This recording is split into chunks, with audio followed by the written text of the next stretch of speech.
কবরে যাওয়া লাগবে কি লাগবে না? যাওয়া লাগবে না, কার কার হাত তুলেন? একজনও নাই নাই সবাই কবরে যাবেন? যাওয়া লাগবে, কেউ বাঁচতে পারবে না। দাদা চলে গেল, বাবা চলে গেল, মামা চলে গেল, আমারও যাওয়া লাগবে। সেলিব্রিটি চাই, আরো সম্পদের পাওয়ার চাই। ব্যস্ত, আমরা মহা ব্যস্ত। এত ব্যস্ততা কিসের? স্টপ, থামেন, অনেক হয়েছে, আর না। বসেন, একটু ভাবেন। দাদা চলে গেল, বাবা চলে গেল, মামা চলে গেল, আমাকেও চলে যেতে হবে। মাঝে মাঝে কবরস্থানে যাবেন, যে একটু দেখবেন এই কবরস্থানে শিশুরা শুয়ে আছে, কিশোররা শুয়ে আছে, আপনার মতো তাগড়া যুবকরা শুয়ে আছে, ওদেরও রক্ত গরম ছিল আপনার মতো। আজরা নাই, সব শেষ। আপনাকেও যেতে হবে। এই কবরে আমাদেরকে যেতে হবেই। কবরের প্রশ্নের উত্তর দিতে হবে, চিল্লায় বলেন ঠিক কিনা? কবরে প্রথম প্রশ্ন করা হবে, মার রব্বুক, তোমার রবের নাম কি? আমাদের রব কে? ওমা দীনুক, তোমার ধর্মের নাম কি? আমাদের ধর্মের নাম কি? বিশ্বনবীর চেহারা দেখিয়ে বলা হবে, এই লোকটাকে তুমি চিনো কিনা? চিনি না আমরা? আমাদেরকে জিজ্ঞেস করা হবে, রব কে? বলবো আল্লাহ। ধর্ম কি? বলবো ইসলাম। এই লোকটারে চিনো নাকি? আমরা বলবো চিনি, আমাদের প্রাণের নবী মুহাম্মদ সাল্লাল্লাহু আলাইহি। তিনটা প্রশ্নের উত্তর করতে পারলে এডিশনাল আর একটা প্রশ্ন, ওমা ইলমু। এই তিনটা প্রশ্নের উত্তর জানলা কেন? নকল করছে নাকি? বাংলাদেশে নকল আছে না নাই? কোথায় নকল করে? হ্যাঁ, কিছু লিজেন্ড আছে দেখি, একেবারে জামার ভিতরে নকল, টুপির ভিতরে নকল, স্কেলের ভিতরে নকল, মৌজার ভিতরে নকল। আছে না নাই? কথা বলেন। ফেরেশতারা বলবে, তুমি তিনটা প্রশ্নের উত্তর করলে কি করে? আপনাকে বলতে হবে, আমি কোরআন থেকে শিখেছি, আমি হাদিস থেকে জেনেছি। চিল্লায় বলেন ঠিক কিনা? তখন ফেরেশতারা বলবে, আহলান ওয়া সাহলান, মারহাবান, কংগ্রাচুলেশন, তুমি উত্তর করতে পেরেছো। ইফসাহু লাহু কবরুহু ৭০ যিরান, আপনার কবরটারে ৭০ হাত লম্বা বানিয়ে দেয়া হবে। ইফতাহু লাহু বাবুন ইলাল জান্নাহ, জান্নাতের দিকে দরজা করে দেয়া হবে। ইলবাসু মিন লিবাসিল জান্নাহ, জান্নাতের পোশাক পরিয়ে দেয়া হবে। আর বলা হবে, নাম কানাউমিল আরুস, বাসর রাতে কনেকে নিয়ে বর যেমনি শান্তির ঘুম, আরামের ঘুম দেয়, তুমিও ঘুম দাও, ঘুমাও। You should get some sleep now, you are very tired man. ঘুমাও, অনেক হয়েছে, ঘুমাও। তোমার এই ঘুম কেউ ভাঙাবে না, ইসরাফিলের সিঙ্গার ফুৎকার ছাড়ো। আল্লাহ লম্বা ঘুম যেন দিতে পারি, তৌফিক দাও। আর যারা ইসলাম বিরোধী, কোরআন বিরোধী, বিশ্বনবী বিরোধী, তাদেরকেও প্রশ্ন করা হবে, তোর রব কে? মার রব্বুক, সে বলবে, লা আদরি, আমি কিছু জানি না, আমি মাপ চাই, দোয়াও চাই। কথা গন, জানি না, আমি কিছুই মনে করতে পারছি না, আমি কিছু জানি না, আমার ধর্ম নাই, কর্ম নাই, আমার ধর্ম যার উৎসব সবাই, আমার কোনো ধর্ম নাই, আমার কোনো নামাজ রোজা নাই, আমার কোনো রব নাই। দ্বিতীয় প্রশ্ন, ওমা দীনুক, তোর ধর্মের নাম কি? সে বলবে, ধর্ম কি? আমি জানি না, আমি ধর্মরে গালি দিতাম, আমি দুনিয়া ইসলাম রে বাস দিতাম, আমি আলেম ওলামাদের বিরোধিতা করতাম, আর শাহবাগের মঞ্চে উঠে ভাষণ দিতাম। আসলে নাই, সব গুমর ফাঁস হয়ে যাবে। ইয়াউমুত তাকাবুন। এরপর বিশ্বনবীর চেহারা দেখিয়ে বলা হবে, এই লোকটারা চিনো নাকি? সে বলবে, চিনি না, তবে আমার বন্ধুরা তার বিরুদ্ধে ব্লগে লিখতো, আমিও ব্যাড কমেন্টস করে দিতাম, এই লোকটার বিরুদ্ধে আমি কার্টুন বানাতাম, এই বিশ্বনবীর বিরুদ্ধে আমি কথা বলতাম। চিল্লায় বলেন ঠিক কিনা?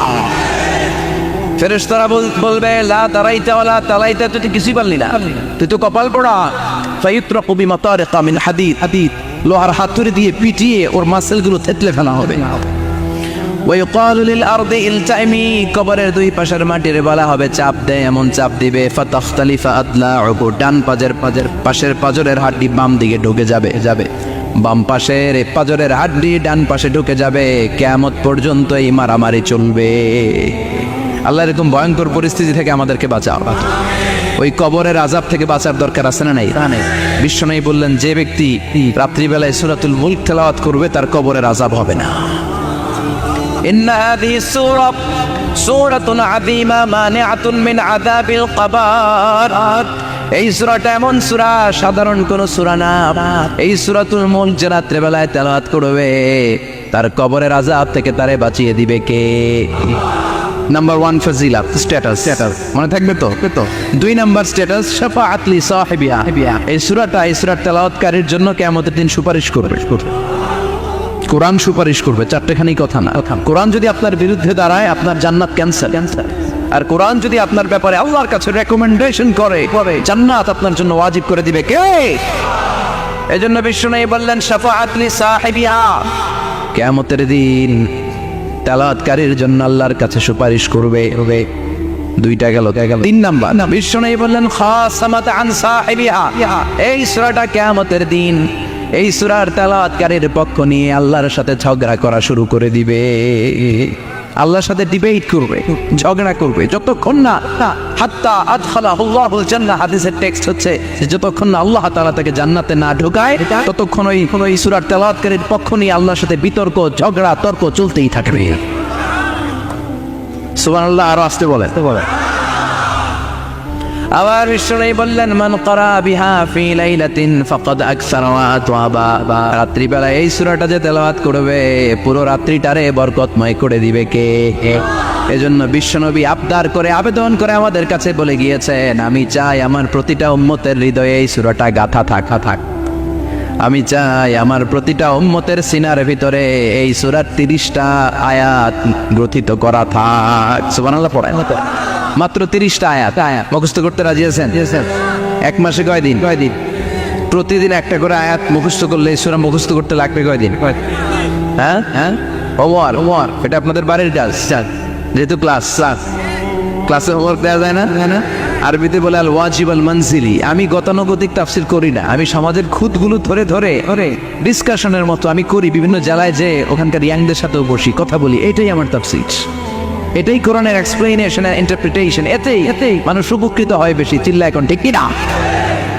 তো এটা আপনাদের বাড়ির কাজ, মাইথার দিয়া বাসীদের বাড়ির কাজ। হায়াতে আল্লাহ বাঁচায় রাখলে আবার কখনো দেখা হলে জিজ্ঞেস করবো যে মুল্ক মুখস্থ হয়েছে কিনা। কে মুখস্থ করবেন না হাত তোলেন। সবাই করবেন। এবার কে মুখস্থ করবেন হাত তুলে আমার না আল্লাহর দেখা। আল্লাহ তুমি কবুল করো। আর জোরে পড়েন আমিন। হাত নামান। এই সূরাটা it's an eye opener for you. এটা আপনার চোখ খুলে দিবে। এই সূরাটা আপনার চোখকে খুলে দিবে, আপনার ঘুমন্ত বিবেককে জাগিয়ে তুলবে। স্রষ্টার ব্যাপারে আপনার যদি কোনো সাসপিশন থাকে, সন্দেহ থাকে, এই সন্দেহের পাহাড়কে ভেঙে এই সূরা চুরমার করে দিবে। চিল্লায় বলেন সুবহানাল্লাহ। আল্লাহ ডেকে বলে গোলাম, কিছু নাস্তিক আছে আমারে খুঁজে পায় না, এরকম কপাল পোড়া নাদান নাস্তিক বাংলার জমিনেও আছে না নেই? এরা বলে আনসিন ইজ নাথিং, যেটা দেখা যায় না ওইটা মানি না। বলে না do you see the air in the atmosphere? বাতাসে, বায়ুমণ্ডলে যে বাতাস ঘুরে বেড়ায়, এটাকে তুমি দেখো তো মানো কেন? Why do you believe on that? Why do you believe on air? বাতাস বিশ্বাস করস কেন? কপাল পোড়া। নাস্তিকরা বাতাস মানে না। কথা কয়। Do you see the bad headache someone feel in his head and he's shouting? মাথার ব্যথায়, মাইগ্রেনের পেইনে যখন কেউ চিৎকার করে তার মাথার ব্যথা দেখা যায়। আমার এখন প্রচন্ড মাথা ব্যথা যদি হয়, আপনারা দেখতে পাচ্ছেন, তো নাস্তিকরা কি মাইগ্রেনের পেইন বিশ্বাস করে না? মাথা ব্যথা বিশ্বাস করে কি করে না? বাতাস বিশ্বাস করে কি করে না? কয় আনসিন ইজ নাথিং, যেটা দেখি না ওইটা বিশ্বাস করি না। কপাল পোড়া। আল্লাহ ডেকে বলে গোলাম আমার সৃষ্টির দিকে তাকা, আকাশের দিকে তাকা, বাতাসের দিকে তাকা, সাগরের দিকে তাকা। সাগরের মধ্যে আমি আল্লাহ আছিনা নাই? বিশাল বড় বড় পাহাড়ের দিকে তাকা, ঝর্ণার দিকে তাকা, ঝর্ণার মধ্যে আমি আছিনা নাই? ঝর্ণা রে বলনা রে কার বিরহে পাগল পাড়া তুই, কার মিলনে ফুল ফসলে ভরা রে তোর দুকুল বই, কার মিলনে ফুল ফসলে ভরা রে তোর দুকুল বই। ঝর্ণা রে বলনা রে কার বিরহে পাগল পাড়া তুই। সুবহানাল্লাহ পড়ে। ঝর্ণার দিকে তাকাও, সাগরের দিকে নজর করে দেখো, বিশাল পাহাড়ের দিকে নজর করে তাকাও, ওই পাহাড়ের মধ্যে আল্লাহরে খুঁজে বাবা। চিল্লায় বলেন ঠিক কিনা? এদিনে ইমাম আবু হানিফার হাতে হাত রেখে শাহাদা বাক্য পাঠ করেছে। সুবহানাল্লাহ পড়ে। ঝিনুকের ভেতর লুকিয়ে থাকে যেমন মতি, ঝিনুকের ভেতর লুকিয়ে থাকে যেমন মতি, কালমা শাহাদাতে আছে আল্লাহর জ্যোতি, কালমা শাহাদাতে আছে আল্লাহর জ্যোতি। সুবহানাল্লাহ পড়েন না পড়। এই জ্যোতি যার হৃদয়ে একবার টাচ করে তার জন্য জান্নাতকে খুলে দেয় কে? এই জন্য এই সূরা পড়লে নাস্তিকরা নাস্তিক থাকবে না। নাস্তিকদের জন্য এখানে আল্লাহ মেডিসিন দিয়েছে, কিছু ডোজ দিয়েছেন। আলহামদুলিল্লাহ পড়া। এই সূরা থেকে আমরা কিছু সময় কথা শুনবো। শুনতে রাজি আছেন তো? সূরার নাম চিল্লায় বলেন কি নাম? মুলক। মুলক মানে কি? মুলক মানে রাজত্ব, মুলক মানে ক্ষমতা, মুলক মানে পাওয়ার, মুলক মানে কিংডম, মুলক মানে সভরেইনটি। সুবহানাল্লাহ পড়েন। রব্বুল আলামিন বলেন তাবারাকাল্লাযী বিয়াদিহিল মুলকু ওয়া হুয়া আলা কুল্লি শাইইন কাদির। সুবহান সেই সত্তা যার হাতে ক্ষমতা আর তিনি সব বিষয়ে ক্ষমতাশীল। সুবহানাল্লাহ। তাবারাকাল্লাযী বিয়াদিহিল মুলক, মহামহিম সে সত্তা, সুবহান সে সত্তা, বিয়াদিহিল মুলকু যার হাতে ক্ষমতা। ক্ষমতা কার হাতে? চিৎকার করে বলতে হবে কার হাতে? নাকি আমাদের হাতে? না সরকারের হাতে, পুলিশের হাতে, র্যাবের হাতে, মাশরাফির হাতে, হিরো আলমের হাতে? ক্ষমতা কার হাতে? ক্ষমতা শুধুমাত্র একজনের হাতে। চিল্লায় বলেন তিনি কে? আল্লাহর হাতে ক্ষমতা। আর তিনি হচ্ছেন সকল ক্ষমতার উৎস, centre of the all powers. সব ক্ষমতার উৎস কে? নাকি জনগণ? আমরা কিন্তু এটাই শিখি, এদেশে আমাদেরকে রাষ্ট্রীয়ভাবে শেখানো হয় এটা রাষ্ট্রীয় কুফরি। সকল ক্ষমতার উৎস জনগণ নয়, সকল ক্ষমতার উৎস কে? উনি ক্ষমতার উৎস, তিনি ক্ষমতাশীল, মহা ক্ষমতাধর। তার ক্ষমতার সাথে কারো তুলনা হয় না। আমাদের কি ক্ষমতা? কথা বলে বল্লা পোকার কেমন খেয়েছেন? হ্যাঁ, মৌমাছি কামড়াইছে, মৌমাছি কামড়াইলে চিল্লাচিল্লি শুরু করে। তো কি ক্ষমতা আছে আপনার? বল্লা কামড় মেয়েরা দেয় তো ওটা ধরে যে মার মইটাও পারি। কুত্তায় কামড়াইলে আমরা কুত্তারে কামড়াইতেও পারি না। কথা বলেন। আমরা নাকি ক্ষমতার মালিক। পিছন থেকে কেউ যদি বলে হুজুর সাপ, মজা করে বলছি এতই ভয় আসলে যদি ফাঁস করে আসতো সব দৌড়। স্লোগান দেওয়ার বলায় লিল্লাহে তাকবীর, আল্লাহু আকবার, আমার ভাই তোমার ভাই, কাপায় ফেলাম নামায় ফেলাম। কথা বলেন। আর যদি পেছন থেকে কেউ আওয়াজ করে বলে সাপ, দৌড়। আপনারা কি দৌড় দিবেন? আমরা এদিক দিয়ে দৌড় দেবে। কথা গন চাচা আপন প্রাণ জীবন বাঁচানোর জন্য ভয়ে পাগল। সাপ লাগবে না, বাবা ভেঙছিলেন মাইটার দিয়ে নাই বোধ হয়। আছে কি করে খালি লাফায়। 10টা বাবা ব্যাং যদি ছেড়ে দেওয়া হয় স্টেজে 2টা আর বাকি 8টা এদিকে। বাবা ব্যাং আর কি লাভ দিব? এরসে লাফালাফি শুরু করবো আমরা। কথা বলে। আর আমরা দাবি করি আমরা ক্ষমতার উৎস। কোনো ক্ষমতা নাই। একবার ডায়রিয়া হলে 3 বার টয়লেটে গেলে আর চেহারার দিকে তাকানো যায় না। কারে মাফ করে দে, আই মরে যাইও, আই হাইতান ন আছে না নাই? তো পারবেন না কেন? আপনার না ক্ষমতার উৎস? আপনি না ক্ষমতার উৎস। আরে আপনার তো কোনোই ক্ষমতা নাই। খুলিকাল ইনসানু দাঈফা, মানুষকে দুর্বল থেকে দুর্বল করে তৈরি করেছে কে? এজন্য রব্বুল আলামিন বলেন তাবারাকাল্লাযী বিয়াদিহিল মুলকু ওয়া হুয়া আলা কুল্লি শাইইন কাদির। সুমহান সেই সত্তা যার হাতে ক্ষমতা। চিল্লায় বলেন ক্ষমতা কার হাতে? আমাদের হাতে কোনো ক্ষমতা নাই। আমরা হলাম দুর্বল। আমরা কি দুর্বলের ঘরের দুর্বল। আমরা যখন জন্মেছিলাম দুর্বল। আমার ছোট্ট একটা মেয়ে আছে, আমি অবাক হয়ে থাকি যে আমিও তাইলে ছোটবেলায় এরকম ছিলাম। না খাওয়ালে খেতে পারে না, পেশাব পায়খানা করে, ঘর নষ্ট করে, বমি করে, দাঁড়াতে পারে না, শুইতে পারে না, লালা পড়তে থাকে, ক্লিন করতে হয় সব সময়। তাকে আল্লাহর আদেশে দেহে ঢুকে আল্লাহর আদেশে বের হয়ে যায়। ঠিক কিনা? এই যে ছোট্ট বাচ্চাটা দেহের ভিতরে যে রুহু ঢুকলো কে দিল? 120 দিনের আগে মানব শিশুর দেহের ভিতরে কিন্তু রুহের ফুৎকার হয় না। সহিহ বুখারীর বর্ণনা 40 340 কত কথা বলেন। প্রথম 40 থাকে নুতফা, তারপরের 40 হয় আলাকা, তারপরের 40 হয় মুদগা, sperm drop, blood clot and then the little flesh. ছোট্ট নাপাক পানি ছিলা, শুক্রাণু ছিলাম আমরা। কি ছিলাম? শুক্রও ছিলাম না, শুক্রাণু, শুক্রের অনু। এক ফোঁটা শুক্রের মধ্যে 20 কোটি অনু থাকে। ওই 20 কোটির একটা ছিলাম আমি আর আপনি। সুবহানাল্লাহ, বাড়িতে গিয়ে বললেন ডিম্ব আমরা ছিলাম না, আমরা ছিলাম ডিম্বাণু। এই ডিম্বাণু আর শুক্রাণু দুইটা মিলে আল্লাহ আমাদেরকে বানায় ফেললেন জাইগন্ট, সেখান থেকে এমব্রয়ো, তারপরে আস্তে আস্তে ইনিশিয়াল স্টেজগুলো শেষে একটার পর একটা স্টেজ পার করে তিনি আমাদেরকে বানালেন আলাকা, সেখান থেকে মুদগা, আমাদের দেহের ভেতরে তিনি স্কেলিটন ভরে দিলেন, কঙ্কাল, মাথার স্কাল দিলেন, খুলি দিলেন, নাক কান গলা দিলেন, আমার রেসপিরেটরি সিস্টেম চালু করে দিলেন। কত ছোট ছিলাম আমি, ক্ষুদ্র ছিলাম আমি। ফালইয়ানযুরিল ইনসানু মিম্মা খুলিকা মিম্মাইন দাফিক। মানুষের উচিত তার সৃষ্টি প্রক্রিয়ার দিকে নজর করে তাকানো। বাবার পিঠ থেকে সবেগে নির্গত হওয়া পানি দিয়ে মায়ের পেটে তোমারে ঢুকায় দিল কে? নাপাক পানি থেকে ছোট্ট ব্যাঙ্গাচির মতো ছিলাম, জোকের মতো মায়ের জরায়ুর দেয়ালে লেগেছিলাম। সেখান থেকে বড় করতে করতে আমার রেসপিরেটরি সিস্টেম, আমার এয়ারিং সিস্টেম, আমার সব সিস্টেমগুলো তিনি আমার দেহের ভিতরে সেট করে দিল। চিল্লায় কোন সুবহানাল্লাহ।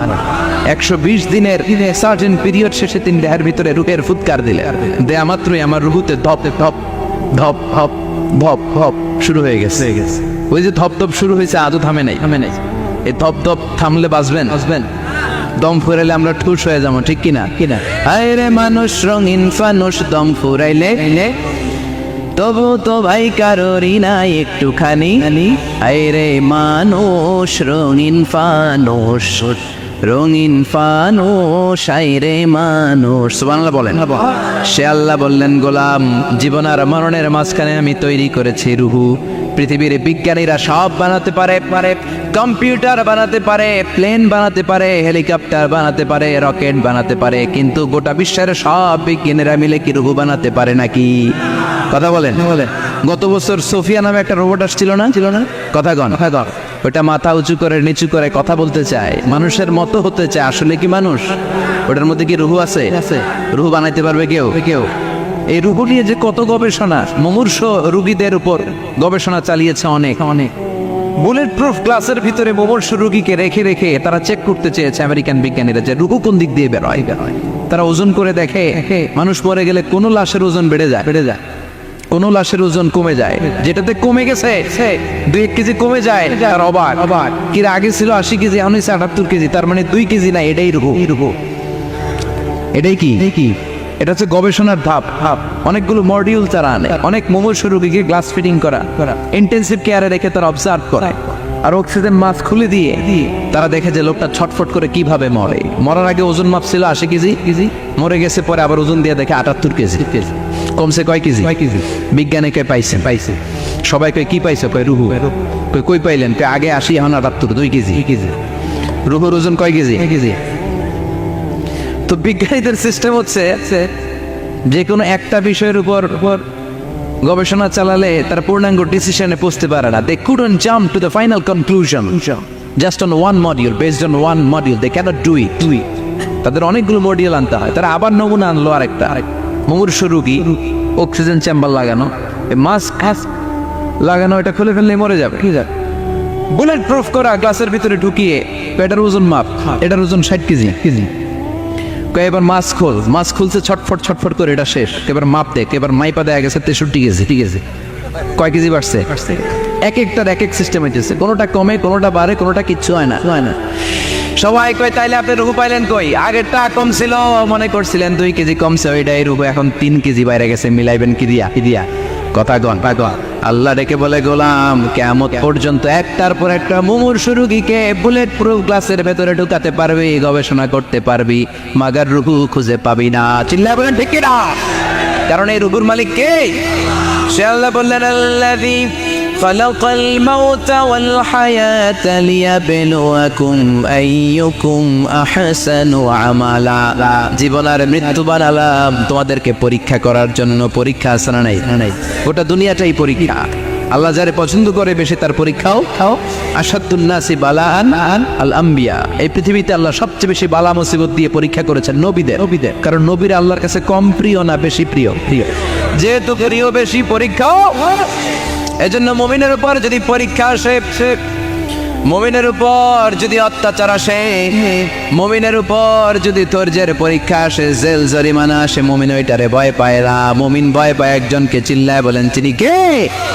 কারণ আল্লাহর ঘোষণা ওয়ালা তাহিনু ওয়ালা তাহজানু, ঘোষণাটা কার? ভয় নাই, তোদের চিন্তা নাই, আনতুমুল আ'লাউনা ইন কুনতুম মুমিনিন, তোমরাই বিজয়ী হবা যদি মুমিন হও, যদি মুমিন হও। এজন্য ধৈর্যের পরীক্ষা দিতে হবে, আল্লাহর উপর তাওয়াক্কুল করতে হবে, অত্যাচার আর জুলুম আল্লাহর নামে সহ্য করে যেতে হবে। চিল্লায় বলেন ঠিক কি না? কারণ মুসলিমের সাথে আল্লাহ থাকে। মুসলিমের বদদুয়াকে বিশ্বনবী ভয় করতে বলেছেন, কারণ মুসলিমের বদদুয়ার মাঝে আর আল্লাহর মাঝে পর্দা থাকে। যারা দুনিয়ার বুকে জুলুম করে তাদেরকে ক্ষমতার মস্তক থেকে নামিয়ে দেয় কে? আর যারা মুসলিম হয়, যাদের রক্ত দিয়ে জমিন ভেজে, তাদেরকে জমিনের ক্ষমতা দিয়ে দেয় কে? আর যারা রক্ত ঝরায়, ইতিহাস বলে তারা শেষ পর্যন্ত প্রাণ আর জান নিয়ে পালাবার জায়গাটা পায় না। চিল্লায় বলেন ঠিক কিনা? এজন্য মুমিন খুব ভালো করে জানে, রাত্রি যত গভীর হয়, সুবহে সাদিকের সময় কাছে আসতে থাকে। গর্ভবতী নারীর পেটের জ্বালা যন্ত্রণা, ব্যথার পেইন যত বাড়ে, নতুন মেহমান আগমনের সময় কাছে আসতে থাকে। তেমনি ইসলামের পক্ষের শক্তির উপর যদি অত্যাচার, অনাচার, স্টিম রোলার বেড়ে যায়, এটা প্রমাণ করে ইসলামের বিজয়ের সময় কাছে আসতে শুরু করেছে। চিল্লায় বলো ঠিক কিনা? এজন্য রাব্বুল আলামিন ডেকে বলেন, গোলাম লিয়াবলুয়াকুম আইয়ুকুম আহসানু আমালা, কে ভালো আমল করো, কে খারাপ আমল করো, এজন্য আমি জীবন মরণ তৈরি করেছি। চিল্লায় কোন ঠিক কিনা? এরপর আল্লাহ বললেন, ওয়ালাকাদ যায়্যানাস সামাআদ দুনিয়া বিমাসাবিহা ওয়া জাআলনাহা রুজুমান লিশ-শায়াতিন। সুবহানাল্লাহ বলেন। ওয়ালাকাদ যায়্যানাস সামাআদ দুনিয়া। মাইকম্যান কোথায়? সাউন্ডটা বাড়াও। এত দুর্বল কেন তোমার সাউন্ড? মনে হচ্ছে আমি মাইক ছাড়া কথা বলছি। সাউন্ডটাকে স্ট্রং করো। ওয়ালাকাদ যায়্যানাস সামাআদ দুনিয়া, I have beautified the closer sky with candles, with light and stars. আল্লাহ বললেন, আমি দুনিয়ার আকাশকে তারা দিয়ে সুশোভিত করেছি। আকাশে তারা আছে না নাই? এগুলো এমনি হয়েছে না? তৈরি করছে কে? বিশ্বাস হয়? কোনো সন্দেহ আছে? এখন তো লাইটিং ফাইটিং এর যুগে তারার যে কি সৌন্দর্য আমরা বুঝি না। আমরা যখন ছোটবেলা গ্রামে যেতাম, রাতের বেলা তারার মেলা, কি সুন্দর, একটার চেয়ে একটা সুন্দর। শুকতারা, ধ্রুব তারা, সপ্তর্ষি মণ্ডল, 7টা তারার একটা চেইন আছে, চিনেন এগুলো? কি সুন্দর তারা! এগুলো তৈরি করে রেখেছে কে? প্রথম আকাশের মহাশূন্যকে আল্লাহ এই তারকা দিয়ে বিউটিফাই করেছেন। ইটস এ ক্যান্ডেল, আল্লাহ সাজিয়ে রেখেছেন। আমরা খালি চোখে যেটা দেখি, এটা কিন্তু আকাশ না, এটা প্রথম আকাশ নয়। প্রথম আকাশ যে কত দূরে আমেরিকান নাসার বিজ্ঞানীরাও জানে না। খালি চোখে আমরা যা দেখি, এটা প্রথম আকাশের মহাশূন্য। এর অনেক অনেক অনেক উপরে প্রথম আকাশ, এরপরে দ্বিতীয় আকাশের মহাশূন্যের স্তর শুরু, এরপরে দ্বিতীয় আকাশ, তারপরে তৃতীয় আকাশের মহাশূন্যের স্তর শুরু, তারপরে তৃতীয় আকাশ। একটার চেয়ে আরেকটা বড়। প্রথম আকাশের চেয়ে দ্বিতীয় আকাশ কত বড় বলি? আপনার হাতের আংটিটা যদি সাহারা মরুভূমিতে আপনি ছুঁড়ে ফেলে দেন, পুরো মরুভূমির তুলনায় আংটি যত ছোট, আল্লাহর দ্বিতীয় আসমানের তুলনায় আল্লাহর প্রথম আসমানটা ঠিক তত ছোট। একটার চেয়ে একটা বড়, একটার চেয়ে একটা বড়। সূর্য দেখে আমরা অবাক হয়ে যাই। 9,30,00,000 মাইল দূরে, এই পৃথিবীর চেয়ে 13 লক্ষ গুণ বড়। এটার সানশাইন, আলো আসতে পৃথিবীতে 8 মিনিট 18 সেকেন্ড লেগে যায়। আমরা মনে করছি সূর্যই বড়। আমরা বসে আছি মাইথার দিয়াতে, তাই না? এই জায়গাটার নাম কি? মাইথার দিয়া। কিন্তু খালি এতটুকু প্যান্ডেলের সমান। কত বড় মাইথার দিয়া! এই পুরো মাইথার দিয়ে কোন থানায় পড়ছে? দাউদকান্দি হচ্ছে কুমিল্লার 16টা থানার একটা, ঠিক কিনা? 16 থানা মিলে কুমিল্লার একটা জেলা। এরকম কয়টা জেলা আছে? 64 জেলা। এই 64 জেলা মিলে আমাদের সুজলা সুফলা, শস্য শ্যামলা, ডিজিটাল বাংলাদেশ। কথা গণ। আর বাংলাদেশ হচ্ছে পৃথিবীর সবচাইতে বড় দেশ। হ্যাঁ, 64 জেলা, এরপরে ছোট।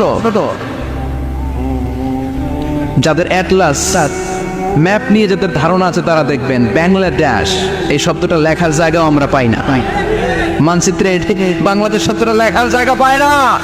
বিআরএ উঠে যায় ইন্ডিয়ার উপর, আর ডিএসএ উঠে যায় আবার ইন্ডিয়ার উপর। মাঝখানের দুইটা অক্ষর বাংলাদেশের উপরে পড়ে, চিল্লায় বলেন ঠিক কিনা? এটা কত ছোট দেশ, পাশের ইন্ডিয়া 20-25 গুণ বড়।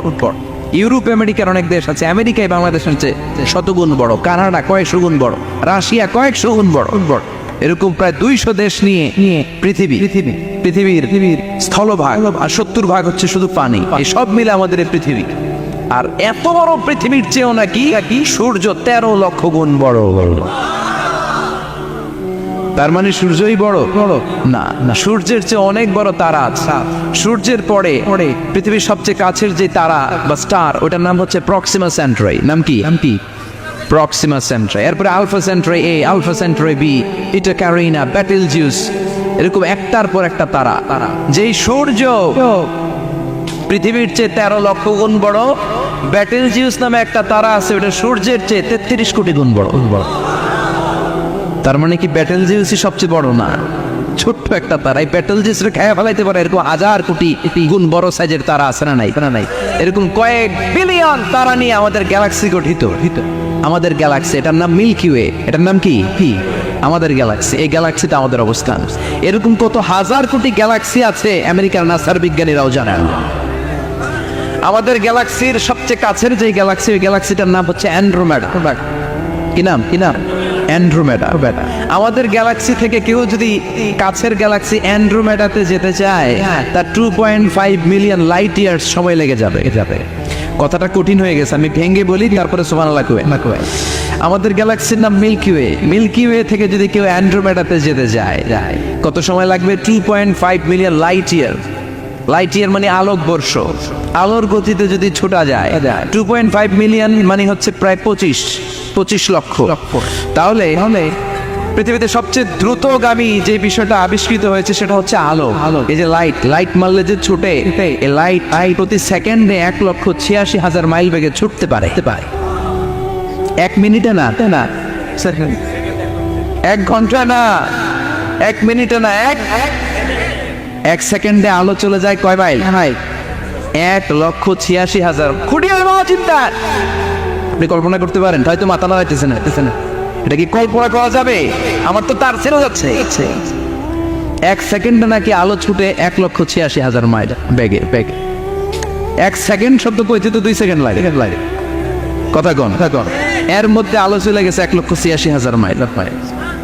তো কোন রকেট যদি আপনি পান, যে রকেট দিয়ে সেকেন্ডে 1,86,000 মাইল বেগে রকেটটা ছুটবে প্রতি সেকেন্ডে, খেয়াল করেন, ঘন্টায় না, মিনিটে না, কিসে? সেকেন্ডে। যে রকেটটা সেকেন্ডে 1,86,000 মাইল বেগে ছুটবে, ওই রকেটটা দিয়ে আমাদের গ্যালাক্সি থেকে আমাদের পাশের গ্যালাক্সি অ্যান্ড্রোমেডাতে পৌঁছতে আপনার 25 লক্ষ বছর লেগে যাবে। সুবহানাল্লাহ বাড়িতে গিয়ে বললেন, এরকম বিশাল বিশাল তারা দিয়ে আমাদের আকাশটারে বিউটিফাই করেছে কে? এজন্য আল্লাহ বললেন, ওয়ালাকাদ যায়্যানাস সামাআদ দুনিয়া বিমাসাবিহা ওয়া জাআলনাহা রুজুমান লিশ-শায়াতিন। আমি এই দুনিয়ার আকাশটারে সুন্দর সুন্দর তারকারাজি লাইটের মতো সেটিং করে সুশোভিত করেছি। আবার এই তারকা দিয়ে আমি শয়তানদেরকে প্রহারও করেছি। সুবহানাল্লাহ। শয়তানদেরকে আল্লাহ তারা মেরে আঘাত করে। সুবহানাল্লাহ বলেন।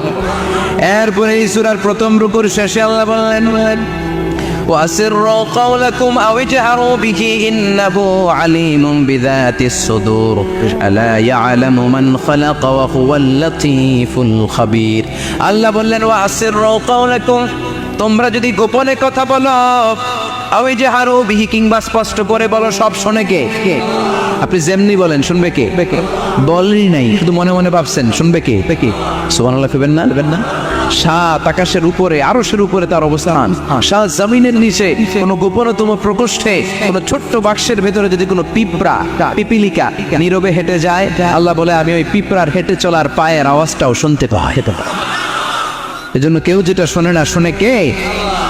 এরপর আল্লাহ বললেন, ওয়াল্লাযী জাআলা লাকুমুল আরদা যালুলান ফামশু ফি মানাকিবিহা ওয়া কুলু মির রিজকি ওয়া ইলাইহিন নুশুর। সুবহানাল্লাহ বলেন। আল্লাহ ডেকে বললেন, গোলাম তোমাদের জন্য জমিনটারে আমি বিছানা বানিয়েছি। আল্লাযী জাআলা লাকুমুল আরদা ফিরাশা, জমিনটারে বিছানা বানিয়েছে কে? এই বিছানার মতো সমতল জমিন দিয়ে তোমরা হেঁটে বেড়াও, চলে বেড়াও, হেলে দুলে পড়ার সুযোগ নাই, ঠিক কিনা? ঠিক কিনা? এই যে মাইথার দিয়ে আজকের যে ময়দান, এটা যদি বিছানার মতো সমান না হয়তো বসতে পারতেন? কথা গণ। এই ময়দানের প্যান্ডেলের এদিক দিয়ে উষা, এদিক দিয়ে গর্ত, এদিক দিয়ে নিচা, এদিক দিয়ে খাড়া। কেমন হইতো? কথা গণ। কেউ আমার দেখতো, কেউ দেখতো না, কেউ দাঁড়াইয়া, কেউ বৈশা আছে না নাই? কিন্তু জমিনটারে সমতল বানালো কে? আপনি যদি বিমান থেকে যদি আপনি দেখেন, বিমানের গ্লাস দিয়ে, জানলা দিয়ে যদি আপনি নিচের দিকে তাকান, আপনি দেখবেন মনে হবে পুরো জমিনটাকে আল্লাহ সবুজ কার্পেট দিয়ে কার্পেটিং করে রেখেছে। এই সৌন্দর্য দিয়েছে কে? আবার রব্বুল আলামিন বলেন, জমিনটারে সমান দেখে, কার্পেটিং দেখে মনে করো না তোমরা বেঁচে গিয়েছো। আমার দেয়া বিধান আমার জমিনে যদি কায়েম করতে না পারো, এই কার্পেটিং করা জমিনের ভেতরে আযাব আছে না নাই? এই পুরো জমিনের ভেতরে আছে আগুন আর আগুন। আগ্নেয়গিরি রোগ্নোৎপাত জ্বালামুখে বিস্ফোরণ করে দিয়ে গোটা বিশ্বটারে মুহূর্তে মেসাকার করে দিতে পারে কে? এজন্য আল্লাহ ডেকে বললেন, গোলাম আমিনতুম মান ফিস সামাই আন ইয়াখসিফা বিকুমুল আরদা ফাইযা হিয়া তামুর, তোমরা কি ভেবেছো নাকি বেঁচে যাবা? আমি চাইলেই পুরো জমিনটারে কাঁপিয়ে দিতে পারি। আন ইয়াখসিফা বিকুমুল আরদ, খাসাফ মানে ল্যান্ডস্লাইড। খাসাফ মানে কি? ল্যান্ডস্লাইড, ভূমিধস, ভূকম্পন, আর্থকোয়েক আছে না নাই? বাংলাদেশে তো ভূমিকম্প হয় না, টের পাইছেন? মাঝে মাঝে মাঝরাতে হয় না?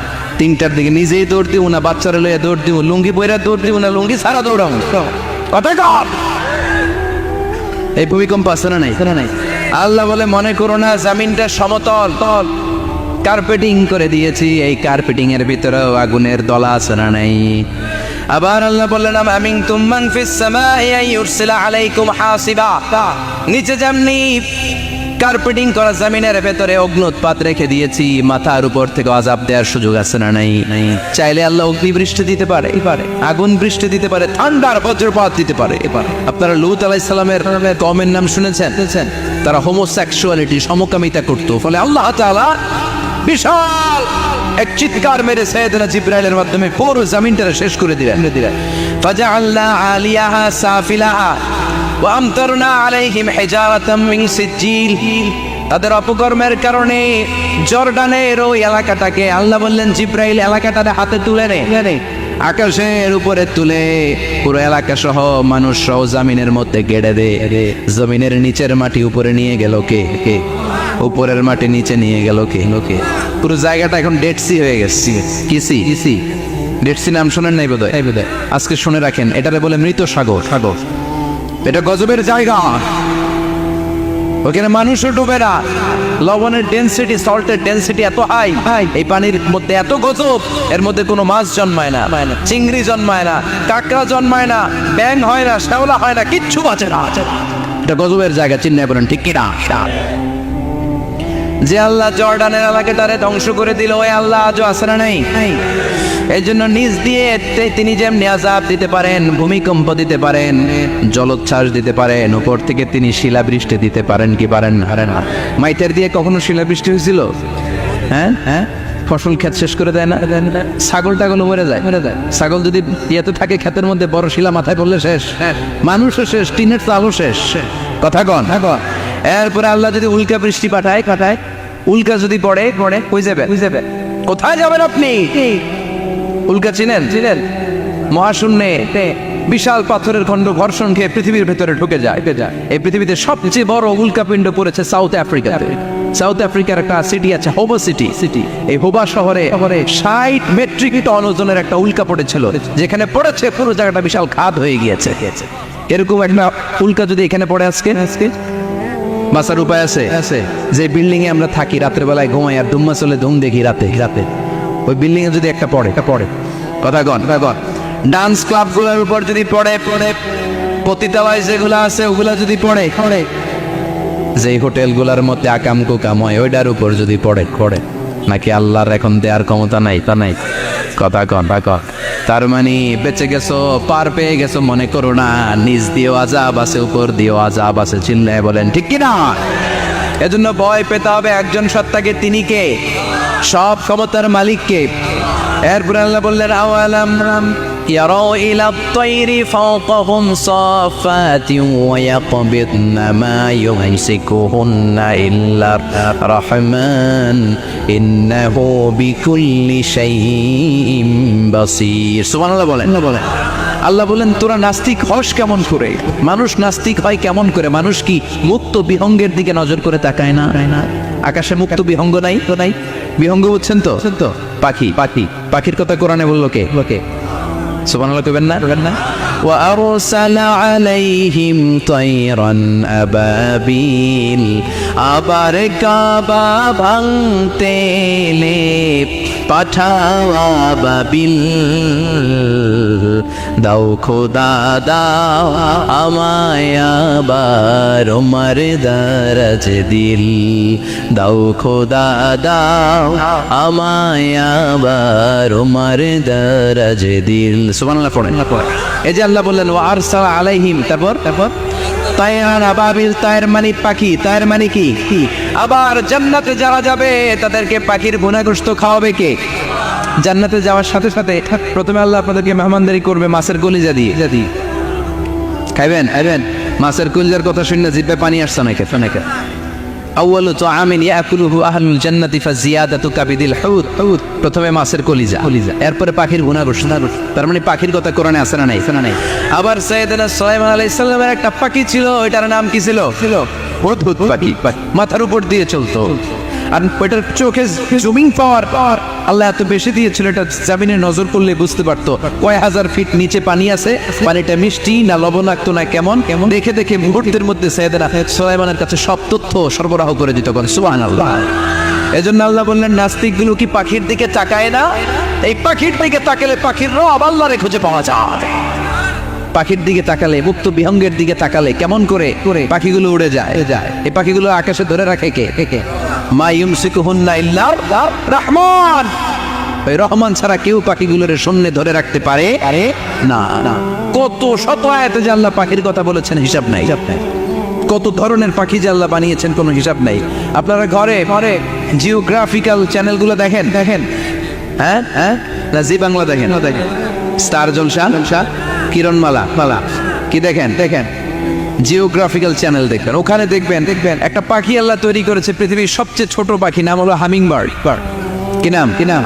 The smallest bird ever in the world. সবচেয়ে ছোট, এটা প্রাপ্তবয়স্কে 3 থেকে 5 ইঞ্চি লম্বা হয়। এটার পূর্ণ যৌবন এটা লম্বা কদ্দুর 3 থেকে 5 ইঞ্চি। এটা প্রতি সেকেন্ডে ডানা ঝাপটাতে পারে 80 বার। কয়বার? আমাদের ডানা আছে না দুইটা। আপনি আপনার ডানা 1 সেকেন্ডে কয়বার ঝাপটাতে পারবেন? হ্যাঁ আমি ঝাপটাইলাম কয়টা হয়েছে? 1 সেকেন্ডে? হ্যাঁ 3-4টা ঝাপটা দিতেই আমার সেকেন্ড শেষ। কিন্তু এই পাখিটা প্রতি সেকেন্ডে তার 2 পাখা ঝাপটায় কয়বার? পৃথিবীর সব পাখি সামনে ওড়ে, তো এই পাখি সামনে যেমনি ওড়ে অ্যাট দ্য সেম টাইম এই পাখি পিছনের দিকে উঠতে পারে। সুবহানাল্লাহ। বাড়িতে যাই বললেন ইউরোপের আল্পস পর্বতমালায় গুগল করবেন যে আজকে গুগলে লিখবেন যে আলপিন সুইফট একটা পাখি আছে। এই পাখিটা একবার যখন শূন্যে উড়াল দেয়, উড়ন্ত অবস্থায় এটা আকাশে 6 মাস থাকতে পারে। আকাশের মেঘের আপ থেকে পানি খায়, শূন্যে ভেসে বেড়ানো পোকামাকড় ধরে খেয়ে বেঁচে থাকে। 6 মাস পরে একবার জমিনে ল্যান্ড করে নেমে কয়েকদিন থেকে আবার উড়াল মারলে আবার 6 মাস। আলপিন সুইফট। আরেকটা পাখি আছে, অদ্ভুত পাখি, নাম হোমা বার্ড। এই হোমা বার্ড উড়ন্ত অবস্থায় ডিম পেড়ে দেয়, আর ওই ডিমটা জমিনে পড়ার আগেই মাঝখানে ডিম ফেটে বাচ্চা বেরোয়, বাচ্চা উঠতে শুরু করে দেয়। এই পাখিগুলোর কথা কোরআনে আছে না নাই? এজন্য আল্লাহ বললেন আওয়ালাম ইয়ারাউ ইলা আত-তায়রি ফাওকাহুম সাফাতিন ওয়া ইয়াকবিদনা মা ইউমসিকুহুন্না ইল্লা আর-রাহমান ইন্নাহু বিকুল্লি শাইইন বাসীর। আল্লাহ বললেন নাস্তিকগুলো কি পাখির দিকে নজর করে তাকায় না? পাখির দিকে নজর করে যদি তাকায় তখন পাখির রব আল্লাহরে খুঁজে পাবে। চিল্লায় বলেন ঠিক কিনা? পাখিকে আরবিতে বললে তয়ের। সবাই বলেন পাখির আরবি কি? বিমানের আরবিও তয়ের। পাখি আরবি যা, বিমান আরবিও। এই পাখি নিয়ে গবেষণা করে বিমান বানাইছে। সুবহানাল্লাহ কইবেন না? আমরা বানাই নাই, আমরা তো খোঁজাখুঁজিতে ব্যস্ত। আমরা আছি ফতুয়া নিয়ে ব্যস্ত। তুই 20 কারণে গাবে, তোর চাচা 90 কারণে গাবে, তোর চাচা মরলে যেই জায়গায় কবর দেয়া হবে ওই কবরের মাটির উপরে যে ঘাস উঠবে ওই ঘাস যে গরু খাবে ওই গরুর দুধ যে খাবে ও কাফের। আছে না নাই? নাই, খালি কাফের ফতোয়া দেয় ব্যস্ত। আমরা ফতোয়া নিয়ে রইলাম আর ওরা সব আবিষ্কার করে ফেললো। উইলবার রাইট আর অরভিল রাইট, এই দুই ভাই 1903 সালে এই বিমান আবিষ্কার করেছে এই আয়াতের উপর গবেষণা করে। আওয়ালাম ইয়ারাউ ইলা তাইর, ওরা কি পাখি নিয়ে ভাবে না? আমাদের তো ভাবার সময় নেই, আমরা আছি মদ নিয়ে আর নারী নিয়ে আর জুয়াবাজি নিয়ে। চিল্লায় বলেন ঠিক কিনা? এমন অনেক মন্ত্রীদের হোটেল আছে যেখানে পতিতালয়ের আড্ডাখানা। চিল্লায় বলো ঠিক কিনা? মুসলমানরা মদ আর নারী নিয়ে ব্যস্ত, আর ইহুদি খ্রিস্টানরা আমাদের সব ঐতিহ্যকে ধারণ করেছে। উইলবার রাইট অরভিল রাইট গবেষণা শুরু করে দিল। পাহাড়ে শুয়ে শুয়ে দুই ভাই খালি পাখির ছবি আঁকে, কেমনে পাখিগুলো টানা ঝাপটা মেরে ওঠে, কেমনে নামে। গবেষণা করতে করতে করতে প্লেন বানায় ফেললো 1903 সালে। আজ থেকে 100 বছর আগের স্টোরি শোনাচ্ছি আপনাদের। তখনকার বিমান এখনকার বিমানের মতো ছিল না। আপনি দেখবেন যে শুরুতে বিমান কেমন ছিল। শুরুতে ভাঙ্গাচুরা দুটা পাখা নিয়ে একটু উড়ে আবার থপাস করে পড়ে, কিন্তু আশা হারায় নাই, আবার উড়ে থপাস করে পড়ে। আমেরিকাতে সুবিধা করতে পারেনি। ফ্রান্সের এক কিং তাদেরকে ডোনেট করেছে বিপুল অঙ্কের টাকা দিয়ে। তারা প্রথম ফ্রান্সের একটা শহর থেকে আরেকটা শহরে পৃথিবীর প্রথম প্যাসেঞ্জার প্লেন নিরাপদে ল্যান্ড করেছে। মানুষের উড়ার স্বপ্ন সফল হতে শুরু করলো। এখন বিভিন্ন ধরনের বিমান একটার পর একটা শুরু হয়েছে। এই পৃথিবীর সবচাইতে দ্রুতগামী যে বিমানটা আগে ছিল নাম ছিল কনকর্ড, যাত্রীবাহী বিমান। এটার পরে এখন একটা বাইরে হচ্ছে বোম সুপারসনিক। কি নাম? Bomb supersonic. এত স্পিডে চলে, এই মাত্র দেখলেন এদিকে এয়ারপোর্ট দেখবেন নাই, ওই দিকে সুবহানাল্লাহ পড়ে। কি বিশাল বিশাল ডবল ডেকার গুলো নিয়ে শূন্যে উড়াল দেয়। A3 এয়ার বোয়িং A380 বর্তমান পৃথিবীতে সবচেয়ে বড় প্যাসেঞ্জার বিমান। কার্গো বিমান তো এগুলোর 7-8 ডবল বড় হয়। I'm talking about the passenger flight A380 525 জন যাত্রী নিয়ে এটা শূন্যে উড়াল দেয়। 525 জন যাত্রী, কেবিন ক্রু, পাইলট, বিমানের ওজন, খাবার দাবারের ওজন, ফুয়েলের ওজন, 525 জনের লাগেজ ট্যাগেজের ওজন, এই সব নিয়ে শূন্যে উড়াল দেয়। সুবহানাল্লাহ কইবেন না? এই বিমান আবিষ্কারের আগ পর্যন্ত গোটা বিশ্বব্যাপী সব দেশে দেশে ছিল সেনাবাহিনী আর নৌবাহিনী। বিমান আবিষ্কার হওয়ার সাথে সাথেই শুরু হয়ে গেল বিমান বাহিনী, এয়ারফোর্স, মিলিটারি। এখন বোম সুপারসনিক বানায়, এখন ড্রোন হামলা করে, এখন মিসাইল হামলা করে, এখন স্যাটেলাইট পাঠায়। আমরাও পাঠাইছি। কি নাম? Bangabandhu satellite. We launching the Bangabandhu satellite channel last year. আমরা বঙ্গবন্ধু স্যাটেলাইটও পাঠাইছি উপরে। সব কিছু পাখির উপর গবেষণা করে হয়েছে। চিৎকার করে বলেন ঠিক কি না? এই জন্য আল্লাহ ডেকে বললেন, গোলাম ওরা কি পাখির দিকে তাকায় না? পাখির দিকে যদি নজর করে একটিবার তাকাতো, নাস্তিক আর নাস্তিক থাকতে পারতো না। এজন্য নাস্তিকদের জন্য সূরার ভেতরে ডোজ আছে, আই ওপেনার আছে। সর্বশেষ আল্লাহ একটা প্রশ্ন দিয়ে এই সূরাটা শেষ করলেন। প্রশ্নটা শুনবেন সবাই। আল্লাহ বললেন, কুল আরাআইতুম ইন আসবাহা মাউকুম গাওরান ফামান ইয়াতিকুম বিমাইম মাইন। বলো দেখি সবে শুকাইয়া যদি যায় এই পৃথিবীর পানি, তাহলে হেথায় তটনির ধারা কে দিবে সবারে আনি? কে দিবে? একদিন সকালবেলা ঘুম থেকে উঠছেন, টয়লেটে যাবেন, মুখ ধুবেন, স্কুলে যাবেন, অফিসে যাবেন, কাজে যাবেন, যায় দেখেন টিউবওয়েল চাপতেছেন, পানি নাই। ট্যাপ ছাড়লেন, পানি নাই। চোখের মধ্যে ময়লা, নাকে ময়লা। টয়লেটে যাবেন, পানি নাই। পুকুরে যাইবা, দেখেন পানি নাই। বিশাল বিশাল মেশিন বসিয়ে মাটির নিচ থেকে ভূগর্ভস্থ পানি ওঠানোর চেষ্টা করলেন, একটা পানি নাই। এক ফোঁটা পানি গোটা বিশ্বে কোথাও নাই। কে দিব পানি আপনারে? পানি সম্পদ মন্ত্রী দিব, ডোনাল্ড ট্রাম্প দিব, শেখ হাসিনা দিবে? কেউ দিতে পারবে? এক ফোঁটা পানি বানানোর ক্ষমতা আমাদের না। ঠিক কিনা? পানির বৈজ্ঞানিক নাম হচ্ছে H2O। কি নাম? এই দেশে H2 নিয়ে কত কথা আছে না নাই? হাইড্রোজেনের 2টা মলিকিউল, অক্সিজেনের একটা মলিকিউল। এই 2টা গ্যাস, হাইড্রোজেন আর অক্সিজেন, 2 গ্যাস একসাথে মিলাইলে কি হয়? কথা বলেন। মিঠা নদীর পানি নিয়ে সুবহানাল্লাহ পড়েন। আল্লাহ বললেন ঘুম থেকে উঠে যদি দেখো পৃথিবীর সব পানিগুলো একেবারে পৃথিবীর নিচে চলে গেছে, কোনো মাধ্যম দিয়ে এক ফোঁটা পানির জোগাড় আর বন্দোবস্ত করা যায় না, কে তোদেরকে পানি এনে দিবে? কথা কন কন। আল্লাহ ছাড়া এক ফোঁটা পানি এনে দেওয়ার মতো ক্ষমতা কারো আছে নাকি? আবার পানি থেকে পৃথিবীর সব কিছুরে বানালো কে? ওয়াজআলনা মিনাল মাই কুল্লা শাইইন হাই আফালা ইউমিনুন। আল্লাহ বললেন পানি থেকে গোটা বিশ্বের সব আমি বানালাম, সব জীবিত জিনিস তৈরি হয়েছে পানি থেকে। এটা কোরআনের কথা, কার কথা? আর ১৫০০ বছর পর বিজ্ঞানীরা এখন বলছে পানি থেকেই সব প্রাণ এসেছে। সুবহানাল্লাহ পড়েন। বিজ্ঞানীদের রিসার্চে এসেছে পৃথিবীর সর্বপ্রথম যে প্রাণীটার উৎপত্তি, এটার নাম নাকি অ্যামিবা। কি নাম? It's a very small unicellular organism in the world. এক কোষী শৈবাল অ্যামিবা এসেছে পানি থেকে। ওদের